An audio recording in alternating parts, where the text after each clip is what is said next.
Hello dear students, आज के video में हम लोग पूर्ण आंतरिक परावर्तन के अनुप्रयोग यानी कि एप्लीकेशंस उनके क्या हैं इस पर हम लोग चर्चा करेंगे।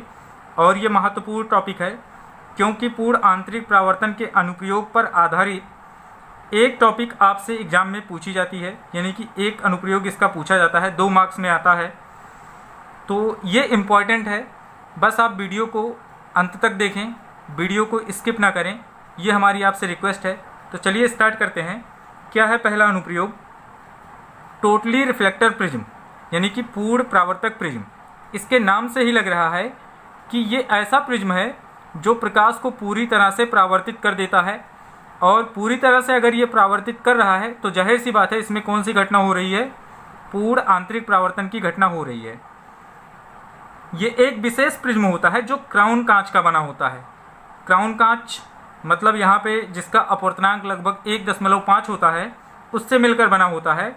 और इस विशेष प्रिज्म में एक कोण समकोण होता है, बाकी दोनों कोण 45 डिग्री के होते हैं। यहाँ पे इसको हमने मेंशन किया है। लेकिन इस चीज़ को 3 तरीके से प्रेजेंट किया जा सकता है। तो पहला ये केस है, दूसरा यहाँ पे है, तीसरा यहाँ पे है। इस वाले केस में 90 यहाँ पे है, दूसरे में यहाँ पे है, तीसरे में अपवर्ड डायरेक्शन में है 90। तो इन केसेस का यूज करके हम लोग समझेंगे कि ये प्रकाश का किस तरह से पूर्ण परावर्तन करता है और इसके द्वारा होता क्या है ये भी जान लीजिए। ये प्रिज्म जो भी वस्तु होती है उसका चमकीला प्रतिबिंब बनाता है, यानी कि जहाँ से प्रकाश की किरणें आ रही हैं जिस वस्तु से, उसका अपने किसी दूसरे फलक पर चमकीला प्रतिबिंब बनाता है। लेकिन उस प्रतिबिंब की जो साइज होती है वो वस्तु की साइज के बराबर ही होती है, उसमें कोई चेंज नहीं होता है। दूसरी चीज़, वह उल्टा होता है, यानी कि वस्तु अगर सीधी है तो जिस डायरेक्शन में वस्तु होगी उस डायरेक्शन में उसका इमेज नहीं मिलेगा। और यूज कहाँ किया जाता है इसका? प्रकाशिक यंत्रों में, जैसे पेरिस्कोप या प्रकाश मापी ऐसे यंत्र होते हैं जहाँ पे वस्तु का हमें चमकीला प्रतिबिंब प्राप्त करना होता है लेकिन उसकी साइज को बिना बदले, तो उन स्थानों पर इसका प्रयोग करते हैं। तो चलिए देखते हैं क्या है इसका कॉन्सेप्ट। यहाँ पर जब ए बी फलक के सामने एक वस्तु ए बी रखी गई है, इसका भी नाम ए बी है, और यहाँ से प्रकाश की किरणें आती हैं तो इसके ए सी वाले फलक पर आकर आपतित होती हैं। तो यहाँ से इनका 90 पर विचलन हो जाता है और बी सी वाले फलक पर वस्तु ए बी का ए डैश बी डैश उल्टा प्रतिबिंब, चमकीला प्रतिबिंब प्राप्त हो जाता है। तो यहाँ पे इस प्रिज्म से यानी कि इस सेटअप से विचलन कितने अंश का हुआ? 90 डिग्री का हुआ। यानी कि यहाँ पे वस्तु से आने वाली जो प्रकाश की किरणें हैं उनका विचलन 90 अंश पे हुआ, जिसके कारण बी सी वाले फलक पर ए बी वस्तु का A dash B dash image find हुआ और इसकी साइज वस्तु की साइज के बराबर है, लेकिन ये उल्टा है। अब दूसरी केस में क्या हुआ कि वस्तु हमारी पी क्यू वाले फलक के सामने रखी गई है दूसरे सेटअप में, और यहाँ से जब प्रकाश की किरणें चलती हैं तो ये पी आर वाले फेस को हिट करती हैं और यहाँ से इनका जो परावर्तन होता है वो 90 पर। परावर्तन का मतलब पूर्ण आंतरिक परावर्तन होता है, क्योंकि ये क्राउन कांच से मिलकर बना है जिसका अपवर्तनांक n = 1.5 होता है। अब यहाँ से जब इसका परावर्तन 90 पे हुआ तो ये आकर क्यू आर वाले फेस पर हिट कर रही हैं और फिर से इनका परावर्तन 90 पर ही हो जा रहा है। और यहाँ पे आपको ए बी वस्तु का A dash B dash image मिलता है जो चमकीला होता है और उल्टा होता है। अब यहाँ पे आपको एक चीज़ और समझना है कि जहाँ जहाँ से इसका परावर्तन हो रहा है, देखिए यहाँ से, तो ये परावर्तन के नियमानुसार हो रहा है। अगर ये 45 डिग्री है तो ये भी 45 डिग्री है, ओवरऑल कितना है? 90 है। वही केस यहाँ भी, वही चीज़ यहाँ भी वही हुआ है। तो हर जगह वही केस अप्लाई हो रही है। लेकिन इसमें वस्तु से आने वाली प्रकाश की किरण से लेकर प्रतिबिंब बनने तक का अगर हम किरणों का विचलन देखें तो वो 180 अंश का हुआ है। 90 यहाँ पे और 90 का यहाँ पे दोनों ऐड करने के बाद जो टोटल विचलन हुआ है वो 180 अंश का हुआ है। अब तीसरी केस क्या कहती है कि इसमें वस्तु ए बी तो रखी गई है, ये कौन से फलक के सामने है? AC फलक के सामने है। अब यहाँ से जो प्रकाश की किरणें आ रही हैं कुछ इस तरह से आपको दिखाई पड़ रही हैं, तो इनका जब इस फेस से अपवर्तन होता है तो यहाँ पे जाके हिट करती हैं और यहाँ से हिट करने के बाद इनका परावर्तन हो जाता है, और परावर्तन होने के बाद ये इस वाले फेस पर अपवर्तित होती हैं जहाँ पे वस्तु का हमको उल्टा प्रतिबिंब वस्तु के बराबर और चमकीला प्राप्त हो जाता है, A' B'। तो ये पूरी केस है किसकी? पूर्ण परावर्तक प्रिज्म की। और इसमें अगर इसकी परिभाषा लिखने की आपको ज़रूरत पड़ेगी तो आप लिखेंगे कि ऐसा प्रिज्म जिसका प्रयोग प्रकाशिक यंत्रों में प्रकाश को पूर्णतः परावर्तित करने के लिए किया जाता है। इसमें दर्पण का यूज नहीं करते हैं, मतलब दर्पण कोई यूज नहीं होगा, बल्कि दर्पण के स्थान पर उन प्रकाशिक यंत्रों में इनका यूज करते हैं। ये विशेष प्रिज्म होता है जो 90, 45 एंड 45 से मिलकर बना होता है, या 45, 90, 45 से मिलकर बना होता है। क्राउन कांच का होता है जिसका अपवर्तनांक कितना होता है? 1.5। तो आप इसकी परिभाषा इस तरह से लिख लीजिएगा। ये इसकी परिभाषा आप लिख सकते हैं, प्रकाशिक यंत्रों जैसे पेरिस्कोप, प्रकाशमापी, ये यंत्र हैं, प्रकाशिक यंत्र हैं, में प्रकाश को पूर्णतः परावर्तित करने के लिए दर्पण के स्थान पर जिन विशेष प्रिज्मों का प्रयोग करते हैं उन्हें पूर्ण परावर्तक प्रिज्म कहते हैं। किसका बना होता है? क्राउन कांच का। क्राउन कांच का ये बना होता है जिसका अपवर्तनांक अभी हमने बताया कितना होता है? 1.5 होता है। ये भी एक इन्फॉर्मेशन है, इम्पॉर्टेंट इन्फॉर्मेशन है। तो आप ये परिभाषा लिख सकते हैं। अब यूज अभी हमने बताया, यूज में तो आप जान ही रहे हैं, पेरिस्कोप और प्रकाशमापी मतलब प्रकाशिक यंत्र में, प्रकाशिक यंत्रों में किस लिए करते हैं आपको ये बताया जा चुका, क्योंकि वस्तु का हमें चमकीला प्रतिबिंब चाहिए होता है जो दर्पण से नहीं मिल पाता है, और ये भी कंडीशन रहती है कि वस्तु का जो साइज है वो ना चेंज हो जब उसका इमेज बने। तो इसका उपयोग इसलिए करते हैं क्योंकि वस्तु का चमकीला और उसी के साइज का उल्टा प्रतिबिंब चाहिए होता है, तब इसका हम उपयोग करते हैं। तो आई होप सारे कॉन्सेप्ट आपको क्लियर हो गए होंगे।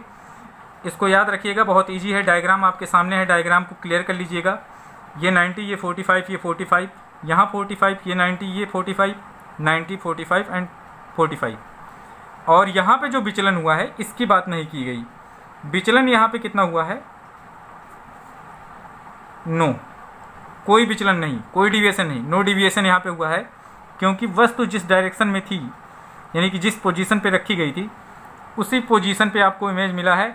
बेशक ये उल्टा है, उल्टा का मतलब यहाँ पे A' है, यहाँ पे B' है।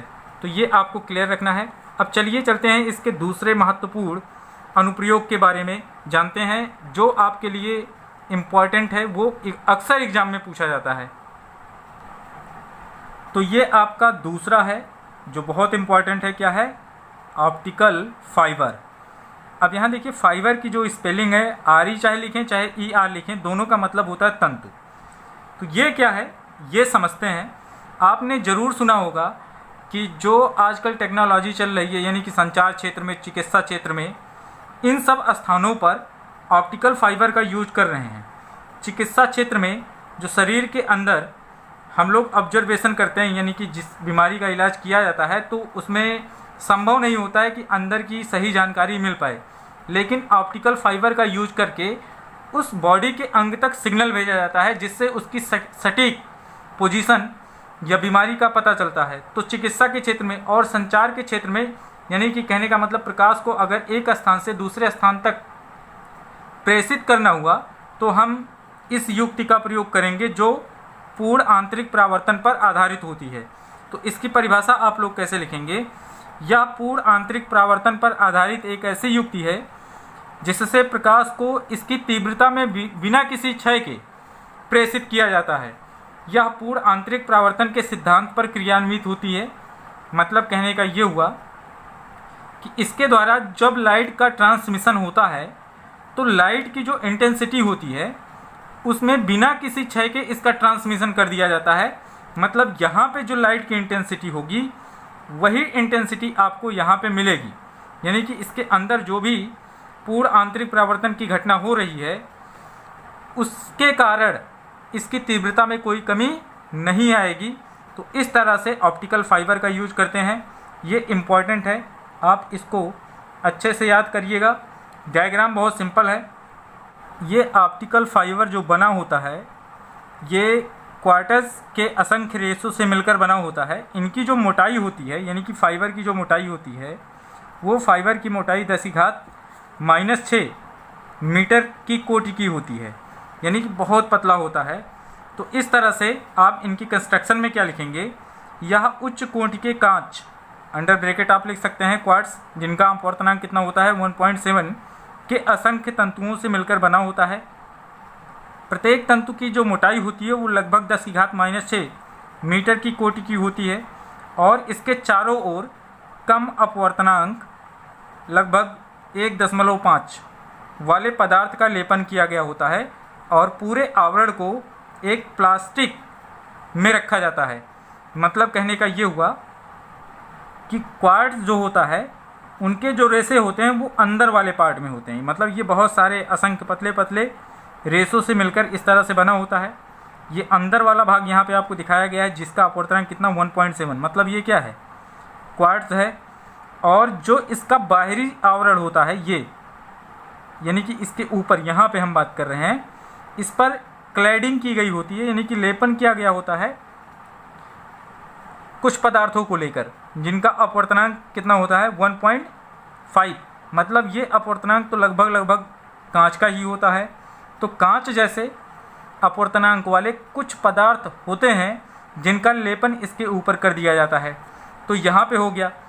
अब ये पूरे सेटअप जो यहाँ पे बनाया गया इसको एक प्लास्टिक के आवरण में रख दिया जाता है जिससे इसको सुरक्षा मिले, ये टूटे ना।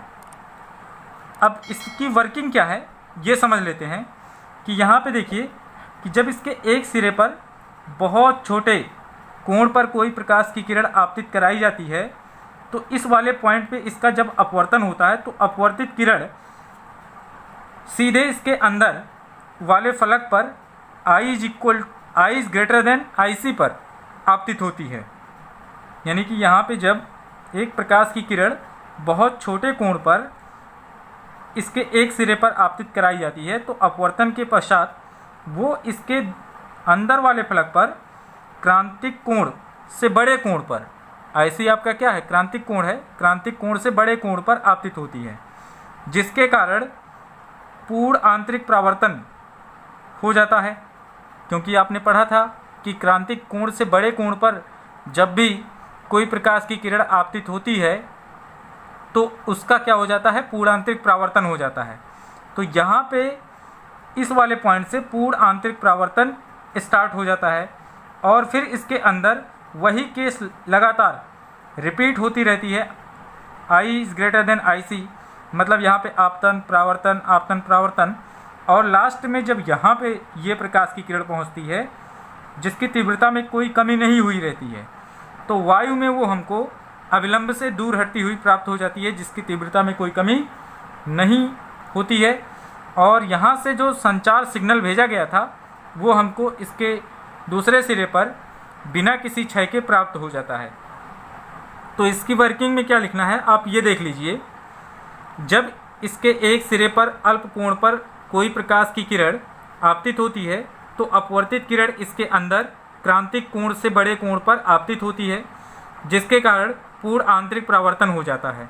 और यह प्रक्रिया इसके अंदर एक सिरे से दूसरे सिरे तक चलती रहती है और दूसरे सिरे पर तीव्रता में बिना किसी कमी के या क्षय के अविलंब से दूर हटती हुई प्रकाश की किरण प्राप्त होती है।